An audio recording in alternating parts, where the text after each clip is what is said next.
Okay, we're gonna get started. Hey, welcome back. Hey, welcome back. Hey, welcome back. Hey, welcome. Hey, welcome. Hey, welcome back. Hey, welcome. Hey, welcome back. Hey, welcome back. Hey, welcome back to Sodatime Restoration.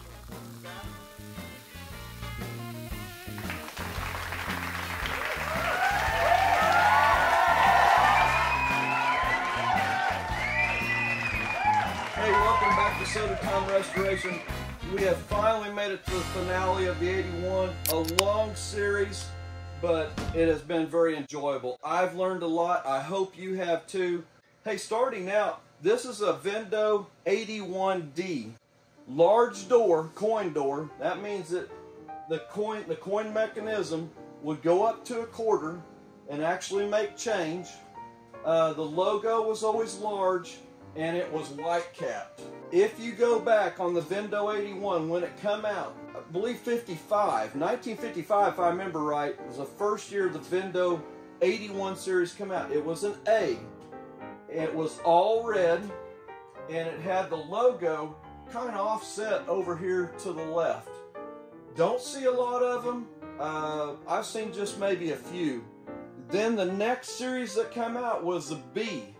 The B series, they did move the logo back over correctly where I think it should be, and it was white cap, but it usually had a small door. What we see is on the D's was the last version they made of the 81. Vendo and VMC, basically Vendo bought out VMC. You didn't see VMC anymore after that, but they had the large door stuff on the VMC side, and Vendo basically took that and brought that in. Obviously the price of the Cokes jumped. So if you saw that all red machine, and sometimes you might see an A that got converted that has the logo over here and it's white capped, that machine went from a nickel to a dime that day. As soon as they white capped that coin mech got changed to a dime. And that, if you see some A's out there that are white capped, they originally didn't start that way. These D's were never red. I've never seen a D red. I don't think I ever will. But if I remember right, B and D were always a white cap version. Couple of things to always look for. If it's an A, you will see this was kind of a green medallion. When you went to a B or a D, that medallion turned into a white. When you open the door on an A, this was all red. All of them had a light. This one's got a light inside that you could turn off and on. Just reaching inside the machine. Very popular.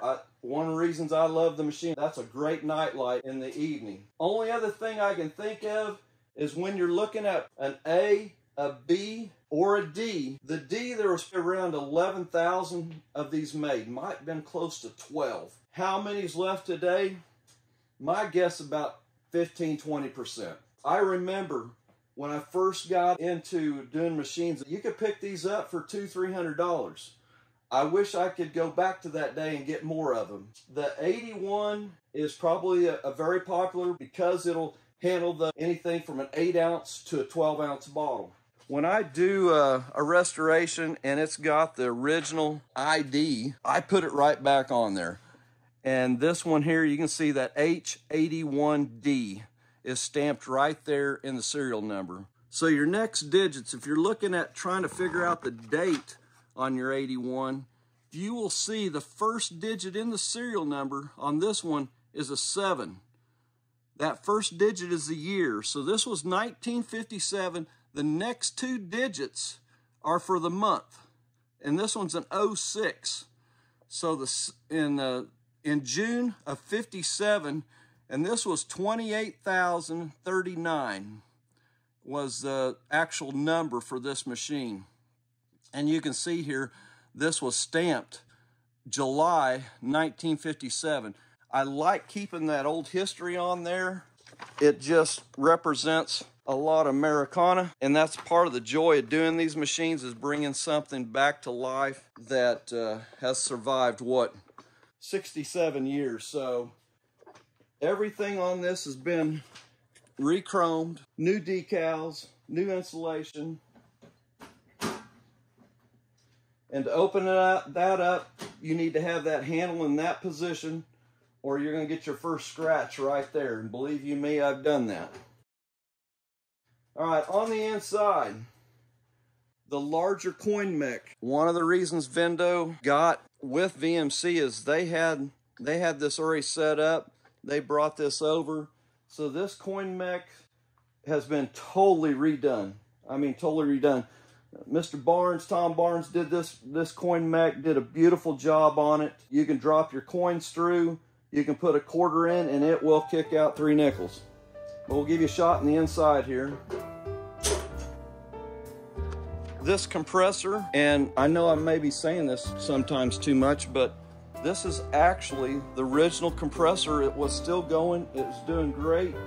I cleaned everything up, new wiring, new thermostat, obviously new insulation, powder coated all the shelving, new back plate on the door, new decals, and kind of a cool feature. This decal, July 1957, is in the literature there. So when you get your new decals, I don't think you can pick out any year, make, and model, but that one there has actually a pretty cool reference to this machine. But everything in here has been totally recoated inside. I like going powder coat because it just lasts longer. It doesn't scratch up. I've used Hammerite for years, but powder coating is, I think, the next better step. Right here is your button for your light to shut that off and on. And we'll run this coin mech here. So make sure, pull the handle back, it'll lock in just like that. You should not be able to get a bottle out yet. We got it in a locked position, and we'll drop a dime in here. Put a dime in there. And when you ratchet this down, your coin will drop into the cup then. It'll release and pull your bottle out. Ice cold. I think I've got this one set around 33 degrees. Probably gets up to about mid 40s before it kicks back on. If you got a quarter, and I just noticed 1941 quarter. I didn't even realize what the year was. I just now looked at that. Drop your quarter in, and then when you come down on the handle, you will have your 3 nickels. Pretty cool feature, pretty cool feature. So I hope you enjoyed the video series. This was the last of the round top machines. Vendo had their 81. Cavalier would have been the 72. The Vendos had the more curved corners, where the Cavalier was a little bit sharper on the corners, but great machine. Please hit that subscribe button if this series helped you on anything, or if you just want to stay connected. We've got some good stuff coming up. We've got a Vendo 56 coming up, and we also have a Vendo 39 coming up, and we got a couple of coolers. But if you want to put your serial number and state of where your machine is at, we would like to know how many of these Vendo 81s are still out there. I know we did it on the 39. We'll do it on the 81. So everybody that gives us that information, we'll post that on a map. I want to thank my son Sean that does editing. He works on that probably way too much, and thank you, Sean, and my family that has put up with me through the series.